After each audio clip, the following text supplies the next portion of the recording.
Production funding for Living Smart with Patricia Gras is underwritten in part by Halliburton.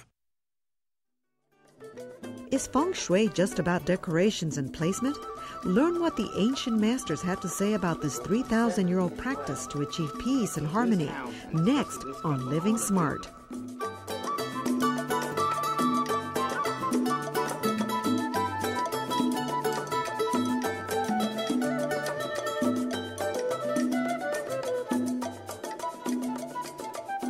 Hello, I'm Patricia Gras. Welcome to Living Smart, the show designed to help you get the most out of life.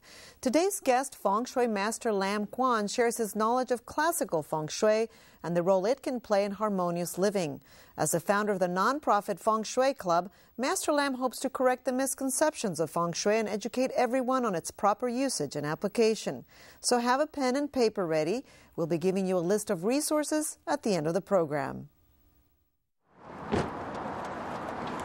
Good morning, guys. Hey, how you doing, man? Good. Right. Little lunch. Yeah, glad to see you. Every day at 11 in the morning, Lam Quan feeds the homeless. You're going to meet a person like him? Not very often. And I don't know where he gets this. Lam says he's fourth-generation master of Feng Shui, a lineage of masters from Vietnam. He began studying the practice in 1994 when his own master chose him to continue the tradition. I was doing a charity function with the old folks, and I was helping out, carrying out food and whatnot. And my master met me. He saw me. I didn't know who he was, but he saw me. He says, this is the one that I need to pass my knowledge to.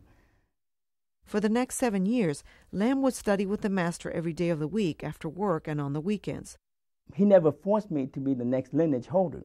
He said, you just learn it at your leisure, and then, if you felt like you can stop at any time you want.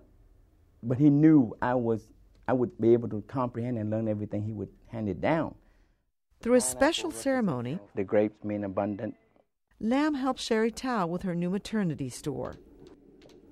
I've read a lot of books, and they all tell you about the basic arrangements and stuff like that, but he started getting into a lot of geographical aspects of Feng Shui and a lot of cultural stories from back in the ancient days, and there's actually a lot more to it. As a child, he immigrated with his parents and 10 brothers and sisters from Vietnam. A martial artist since the age of 6, he was the rebel with a conscience. Basically, they teach you the discipline and the respect of life. Once you know you can handle yourself, you don't have to go out and look for trouble. He eventually became a health inspector at restaurants and then customs, until he realized, and his master told him, he was ready to teach others about ancient Feng Shui.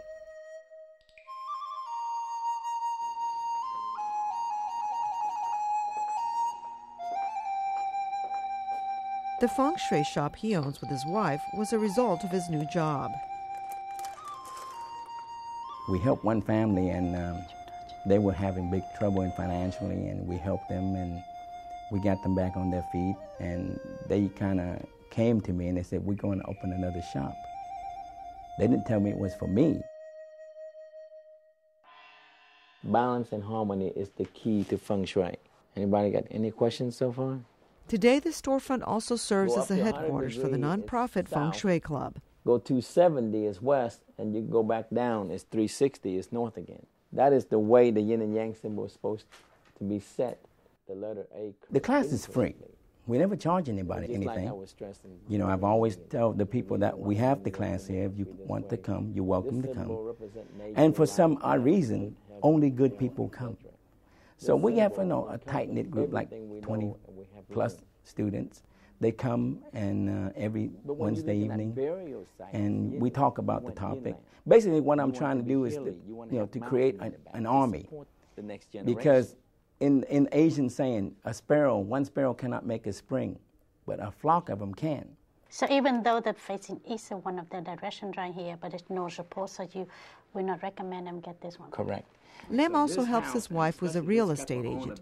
Since Feng Shui is a study of land formations, elevations, and shapes, their partnership works wonders. We make an appointment over there and come up there and take a look. No, I think we just go out there. I'll go out there and just check it with my GPS on the lot first and see how it fits. Okay. Her clients don't just get to buy property. Just like his students, they learn there's a lot more to Feng Shui than decoration. We as Westerners have a couple of faults. We like quick fixes, okay? And we like, the second thing is we like to empower ourselves. We have the knowledge to do things. So when they bring Feng Shui to the Western culture, they didn't give you the whole roots up. What they gave you was the icing on the cake. Lam insists Feng Shui may help you achieve balance and happiness in your life, but only if you follow certain rules of behavior. You know, living by the 5 precepts: no drinking, no killing, no stealing, no adultery, and no intoxication. And I want to add 3 other golden rules. Basically, to me, it's really important. Never compare yourself to anybody. Second thing, always do a good deed a day. And the last thing, never judge anybody. Thank you very much. Cảm ơn bác nhiều nha. Okay. Thank you. You have a good day. Lam tries to live by those rules, and every day after he feeds the homeless, he also engages in another good deed ritual. You are being free today. He buys animals and critters, then lets them go.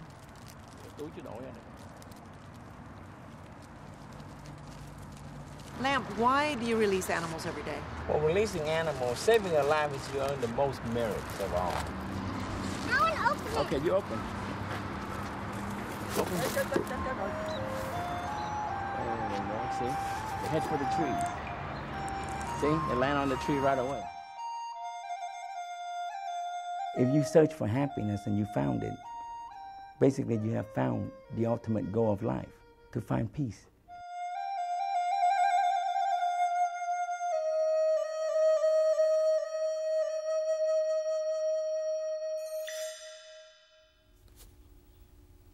Master Lam Quan, thank you so much for joining us. Thank you for having me.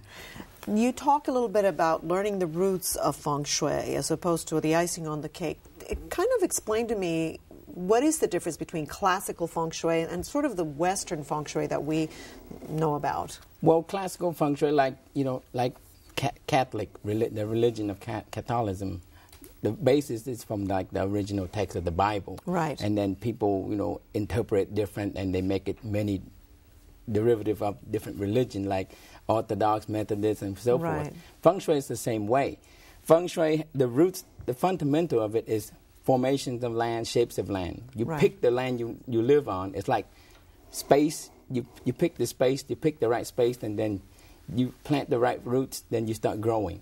Okay. So the main thing is the land formation and the positioning of the land.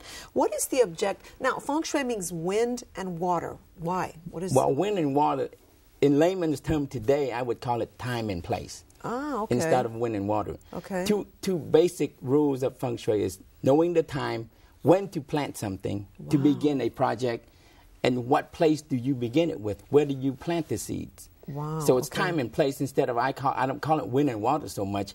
To people nowadays, they like actual understanding, so they can actually physically understand it. Okay. So I give them time and place instead of wind and water. That makes sense.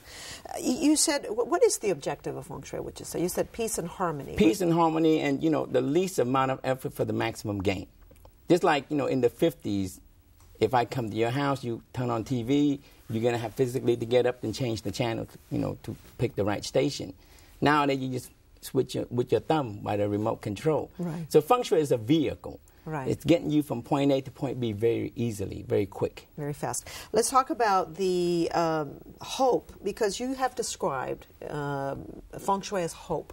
What do you mean by that? Why hope? Hope, because everybody on this planet earned a position once they were born in a certain family, a low income, a middle income, or high income. Hope in Feng Shui is, it's an equalizer. It's giving everybody a same playing field. Okay. If you practice this practice, you do it right, you will get to that final destination, which is peace and happiness. Right, right. That's what we're searching for. Let's talk about some of the things that people are interested in. They use Feng Shui for example, selecting a mate. What are the things we need to know? Selecting for a mate, basically you will need, the month, the date, the year you were born. You need to find the other mate, a compatible mate, based on their month, dates, and year.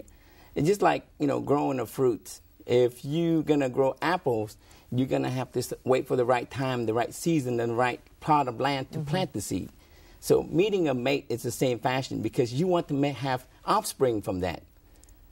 So therefore, you need to match apple with apples, orange with orange. Therefore, I think, understanding that, it helps people to have the right mates. Right. Now, you talked about, though, it sounds like astrology, that you have to look into the time they were born. It's somewhat related to astrology.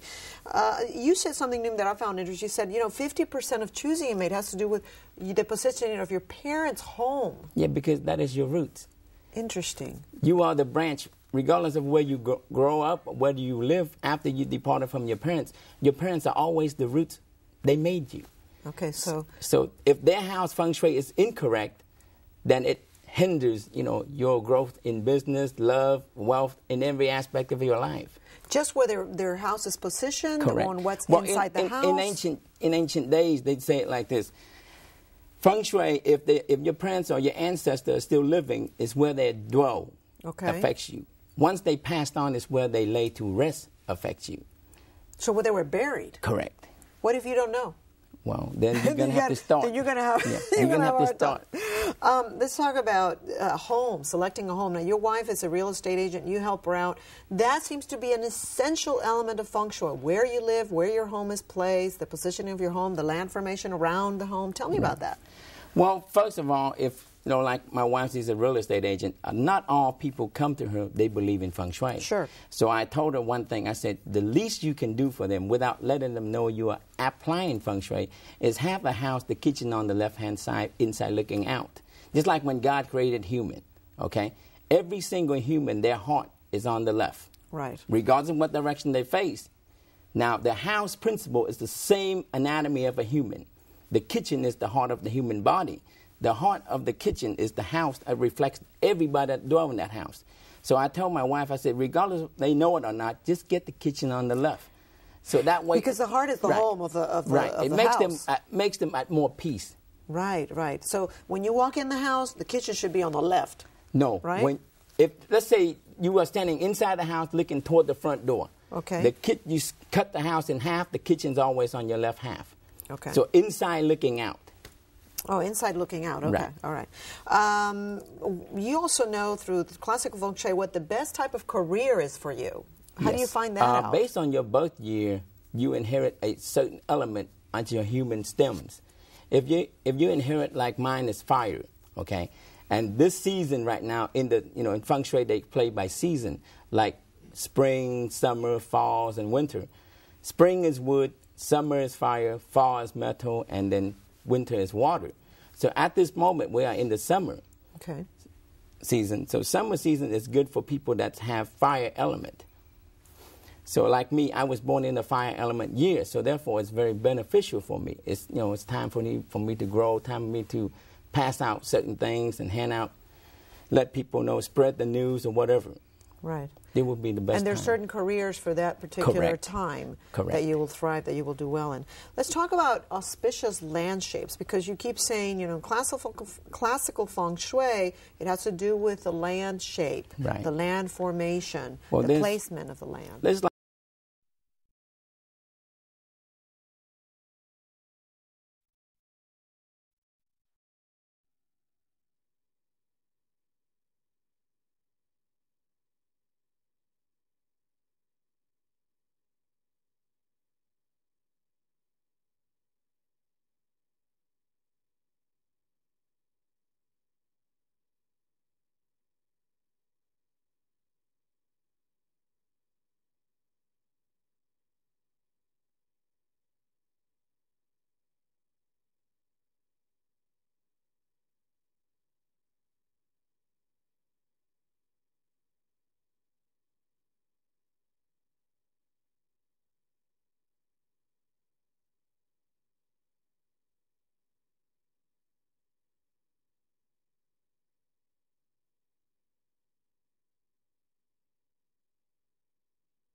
Okay, well, if you say God, make human and he put out certain rules, and then he, to me, this is how I look at life. God is like your parents, your mother and your father.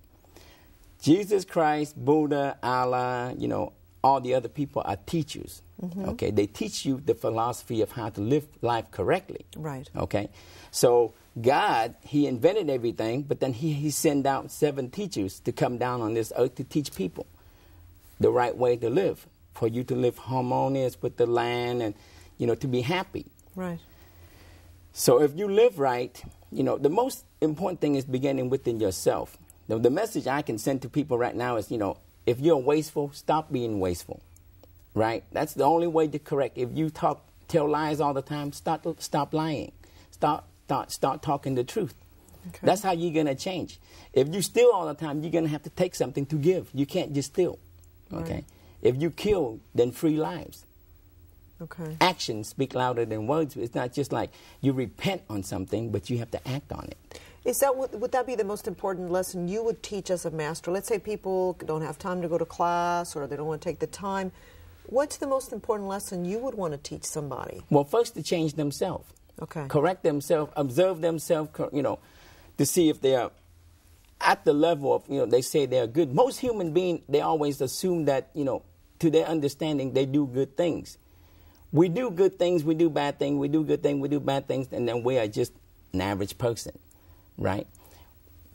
If we continue to practice and observe ourselves carefully every day, if we, let's say, okay, like if you want to lose weight, you count how many calories you eat. You pay attention to it, then you gain, right?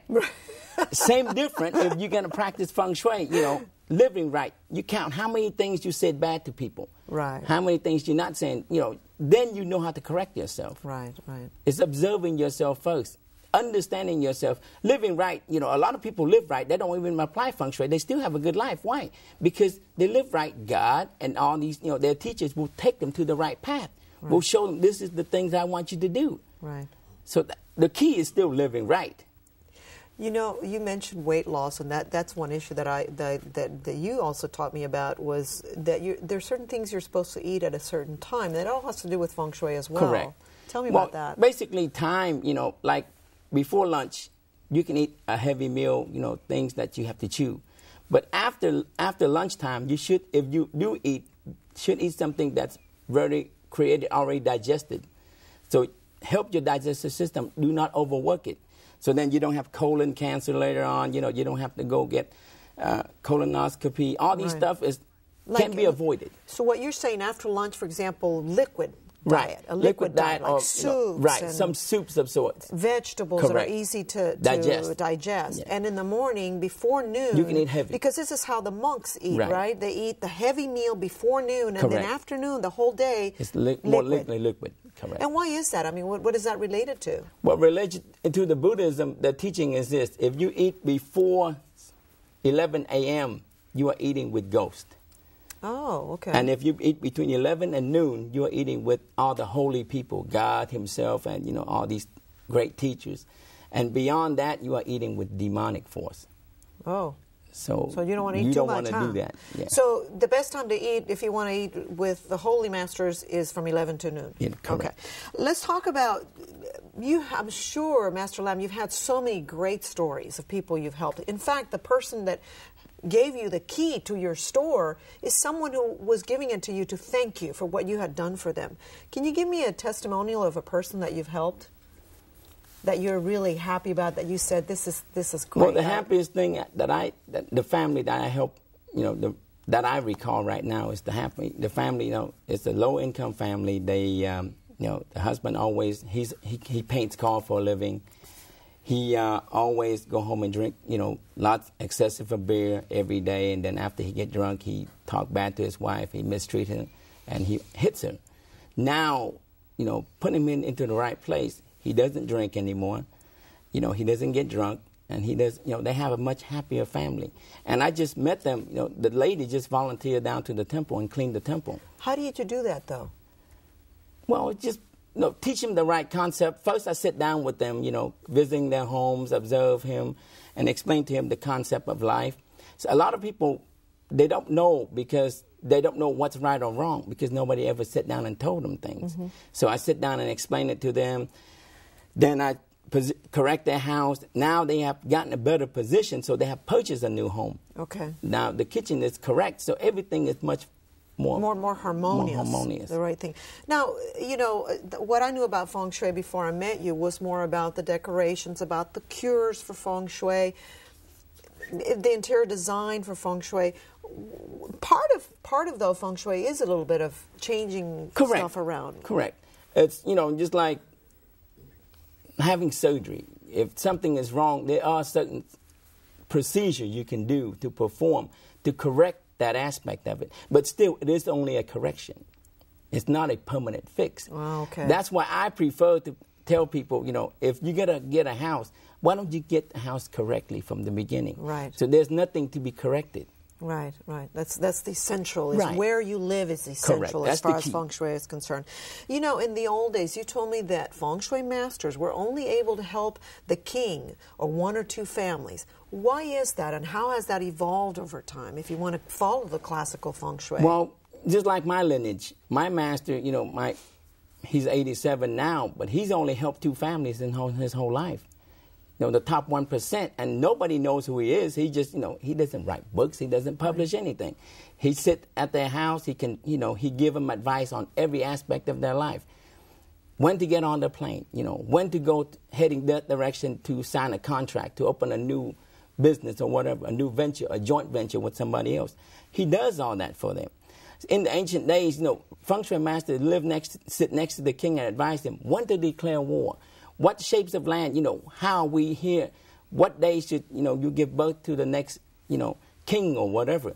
These are the really important things. I think a lot of people still have it. Our country use it in some fashion, okay? But it's being lost. They don't use it as much. Just like planting. If you and I are planting a cotton farmer, we plant cotton. There are only time and season we can actually plant it for us to harvest the cotton. If we plant at the wrong time, the wrong place, I'm sorry, you're not going to have any cotton to sell. Right. So you need to know what you're doing and when to do it and how to do it. How do you know that you're living smart? Well, time, you know, just like when I first met my master, I said, what's the advantage of me learning Feng Shui? He said, well, learning Feng Shui is helping you from point A to point B. In between, you know exactly where every pit stop is, okay? So you make your determination. How far does it take you to get to point A, from point A to point B? So what do you need to stop to rest, to get ready for the final destination? So knowing Feng Shui can help you in a lot of things. Just like today, is, you know, when is time, the best time to leave the house to get on this show, for it to be a good show, okay? I hope it's the right time. You know, but see, in ancient days, they can only count down to 2 hours increments. But with today's technology, you know, with the atomic watch, I can actually go down to the 10-minute increments and even to the seconds. So even if the 2-hour span is not good, I can take it down to the 10-minute increments. I'm so really glad you did that, because the show is going to be a success, right? Thank you, Master Lam. Thank you so much for joining us. And if you want to reach Master Lam Quan at the Feng Shui Institute, you can call 713-270-1999. That's 713-270-1999. Or check his website at fsius.org. That's fsius.org. Another Feng Shui resource is smilingbamboo.com. Please remember to visit our website, houstonpbs.org/livingsmart, for a complete resource list. You can call us with your comments at 713-743-8513 or email livingsmart@houstonpbs.org. And that's our show for today. I hope you've enjoyed it. Remember to live smart and get the most out of life. Tune in to our next episode when we talk with child advocate Vicki Bush. Vicki will share her struggle in emancipation from sexual abuse and offer valuable tips, lessons, and wisdom on overcoming this devastating epidemic. I'm Patricia Gras. Have a great week.